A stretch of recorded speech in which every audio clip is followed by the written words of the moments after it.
واهجر فؤادا توكل بجد بعزم فصيح فإني علمت. الہی مجھے لائق اولاد دے. تو ہم نے اسے خوشخبری سنائی ایک عقل مند لڑکے کی. پھر جب وہ اس کے ساتھ کام کے قابل ہو گیا کہا اے میرے بیٹے میں نے خواب دیکھا کہ میں تجھے ذبح کرتا ہوں، اب تو دیکھ تیری کیا رائے ہے؟ کہا اے میرے باپ کیجئے جس بات کا آپ کو حکم ہوتا ہے. خدا نے چاہا تو قریب ہے کہ آپ مجھے صابر پائیں گے. اب ان دونوں نے ہمارے حکم پر گردن رکھی اور باپ نے بیٹے کو ماتھے کے بل لٹایا. اس وقت کا حال نہ پوچھ. کہ اے ابراہیم بے شک تو نے خواب سچ کر دکھائی، ہم ایسا ہی صلہ دیتے ہیں نیکوں کو. بے شک یہ روشن جانچ تھی اور ہم نے ایک بڑا ذبیحہ اس کے صدقے میں دے کر اسے بچا لیا. پانی کے ڈیل دار یعنی بھاری جسامت والے جانور اونٹ اور گائے ہم نے تمہارے لیے اللہ کی نشانیوں سے کیے. تمہارے لیے ان میں بھلائی ہے تو ان پر اللہ کا نام لو. ایک پاؤں بندھے 3 پاؤں سے کھڑے، پھر جب ان کی کروٹیں گر جائیں تو ان میں سے خود کھاؤ اور صبر سے بیٹھنے والے اور بھیک مانگنے والے کو کھلاؤ. ہم نے یوں ہی ان کو تمہارے بس میں دے دیا کہ تم احسان مانو. اللہ کو ہرگز نہ ان کے گوشت پہنچتے ہیں نہ ان کے خون. ہاں تمہاری پرہیزگاری اس تک باریاب ہوتی ہے. یوں ہی ان کو تمہارے بس میں کر دیا کہ تم اللہ کی بڑائی بولو اس پر کہ تم کو ہدایت فرمائی. اور اے محبوب خوشخبری سناؤ نیکی والوں کو تو تم اپنے رب کے لیے نماز پڑھو اور قربانی کرو. حضرت انس رضی اللہ عنہ نے بیان کیا کہ نبی کریم صلی اللہ علیہ وسلم نے 2 چتکبرے مینڈھوں کی قربانی کی. میں نے دیکھا کہ آن حضرت صلی اللہ علیہ وسلم اپنے پاؤں جانور کے اوپر رکھے ہوئے ہیں اور بسم اللہ واللہ اکبر پڑھ رہے ہیں. اس طرح اپنے دونوں مینڈھوں کو اپنے ہاتھ سے ذبح کیا. نمبر 5558. حضرت برا بن عازب رضی اللہ عنہ نے بیان کیا کہ نبی کریم صلی اللہ علیہ وسلم نے فرمایا آج عید الاضحیٰ کے دن کی ابتدا ہم نماز عید سے کریں گے، پھر واپس آ کر قربانی کریں گے. جو اس طرح کرے گا وہ ہماری سنت کے مطابق کرے گا، لیکن جو شخص نماز عید سے پہلے ذبح کرے گا تو اس کی حیثیت صرف گوشت کی ہوگی جو اس نے اپنے گھر والوں کے لیے تیار کر لیا ہے، قربانی وہ قطن بھی نہیں. اس پر ابو بردہ بن نیار کھڑے ہوئے. انہوں نے نماز عید سے پہلے ہی ذبح کر لیا تھا اور عرض کیا کہ میرے پاس 1 سال سے کم کا بکرا ہے، کیا اس کی دوبارہ قربانی اب نماز کے بعد کر لوں؟ حضرت صلی اللہ علیہ وسلم نے فرمایا کہ اس کی قربانی کر لو، لیکن تمہارے بعد یہ کسی اور کے لیے کافی نہیں ہوگا. مطرف نے عامر سے بیان کیا اور ان سے برا بن عازب رضی اللہ عنہ نے کہ نبی کریم صلی اللہ علیہ وسلم نے فرمایا جس نے نماز عید کے بعد قربانی کی اس کی قربانی پوری ہوگی اور اس نے مسلمانوں کی سنت کے مطابق عمل کیا. صحیح بخاری حدیث نمبر 5545. حضرت انس بن مالک رضی اللہ عنہ نے بیان کیا کہ نبی کریم صلی اللہ علیہ وسلم نے فرمایا جس نے نماز عید سے پہلے قربانی کر لی اس نے اپنی ذات کے لیے جانور ذبح کیا، اور جس نے نماز عید کے بعد قربانی کی اس کی قربانی پوری ہوئی، اس نے مسلمانوں کی سنت کو پا لیا. بخاری حدیث نمبر 5546. عقبہ بن عامر جہنی رضی اللہ عنہ نے بیان کیا کہ نبی کریم صلی اللہ علیہ وسلم نے اپنے صحابہ رضی اللہ عنہم میں قربانی کے جانور تقسیم کیے. حضرت عقبہ رضی اللہ عنہ کے حصے میں 1 سال سے کم کا بکری کا بچہ آیا.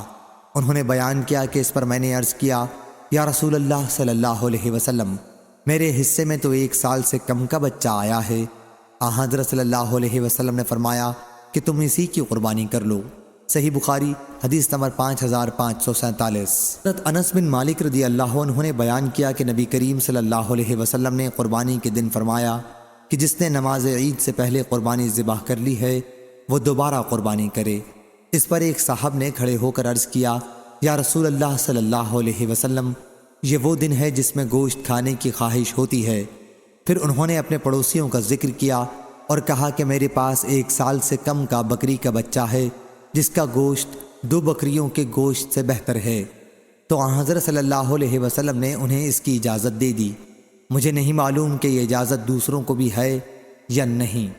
پھر آن حضرت صلی اللہ علیہ وسلم 2 مینڈھوں کی طرف مڑے اور انہیں ذبح کیا۔ پھر لوگ بکریوں کی طرف بڑھے اور انہیں تقسیم کر کے ذبح کیا۔ صحیح بخاری حدیث نمبر 5549۔ عبداللہ بن عمر رضی اللہ عنہ نے خبر دی کہ رسول اللہ صلی اللہ علیہ وسلم قربانی، ذبح اور نحر عیدگاہ میں کیا کرتے تھے۔ صحیح بخاری حدیث نمبر 5552۔ حضرت انس رضی اللہ عنہ نے بیان کیا کہ نبی کریم صلی اللہ علیہ وسلم نے سینگ والے 2 چتکبرے مینڈھوں کی قربانی کی۔ انہیں اپنے ہاتھ سے ذبح کیا، بسم اللہ اور اللہ اکبر پڑھا اور اپنا پاؤں ان کی گردن کے اوپر رکھ کر ذبح کیا۔ صحیح بخاری حدیث نمبر 5565۔ قیل نے خبر دی، انہیں شعبی نے، انہیں مسروق نے، کہ وہ حضرت عائشہ رضی اللہ عنہا کی خدمت میں آئے اور عرض کیا کہ ام المومنین، اگر کوئی شخص قربانی کا جانور کعبہ میں بھیج دے اور خود اپنے شہر میں مقیم ہو، اور جس کے ذریعے بھیجے اسے اس کی وصیت کر دے کہ اس کے جانور کے گلے میں نشانی کے طور پر ایک قلاوہ پہنا دیا جائے، تو کیا اس دن سے وہ اس وقت تک کے لیے محرم ہو جائے گا جب تک حاجی اپنا احرام نہ کھول لیں؟ بیان کیا کہ اس پر میں نے پردے کے پیچھے ام المومنین کے اپنے ایک ہاتھ سے دوسرے ہاتھ پر مارنے کی آواز سنی، اور انہوں نے کہا، میں خود نبی کریم صلی اللہ علیہ وسلم کے قربانی کے جانوروں کے قلاوے باندھتی تھی۔ حضرت صلی اللہ علیہ وسلم اسے کعبہ بھیجتے تھے، لیکن لوگوں کے واپس ہونے تک حضرت صلی اللہ علیہ وسلم پر کوئی چیز حرام نہیں ہوتی تھی جو ان کے گھر کے دوسرے لوگوں کے لیے حلال ہو۔ صحیح بخاری حدیث نمبر 5566۔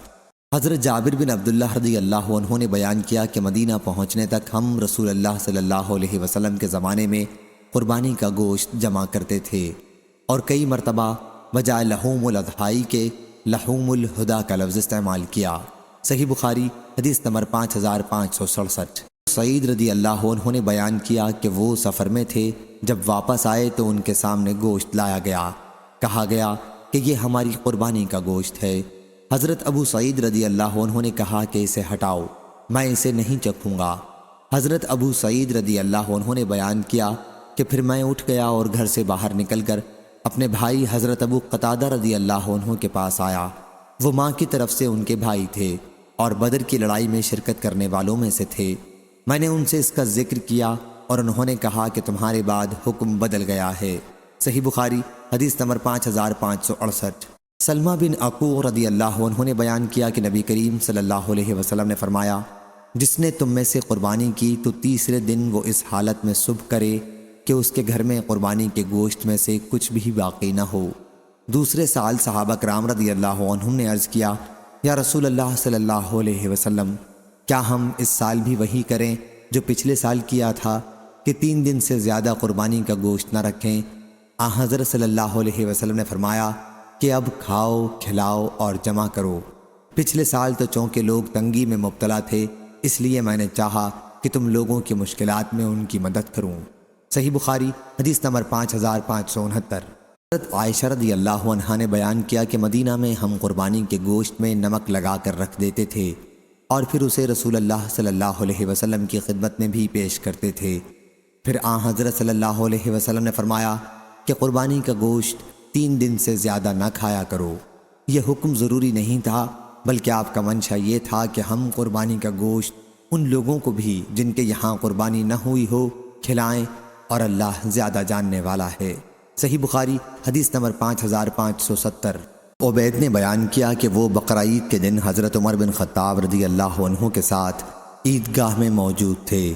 حضرت عمر رضی اللہ عنہ نے خطبے سے پہلے عید کی نماز پڑھائی، پھر لوگوں کے سامنے خطبہ دیا اور خطبے میں فرمایا، اے لوگو، رسول اللہ صلی اللہ علیہ وسلم نے تمہیں ان 2 عیدوں میں روزہ رکھنے سے منع فرمایا ہے۔ ایک تو وہ دن ہے جس دن تم رمضان کے روزے پورے کر کے افطار کرتے ہو، عید الفطر، اور دوسرا تمہاری قربانی کا دن ہے۔ صحیح بخاری حدیث نمبر 5571۔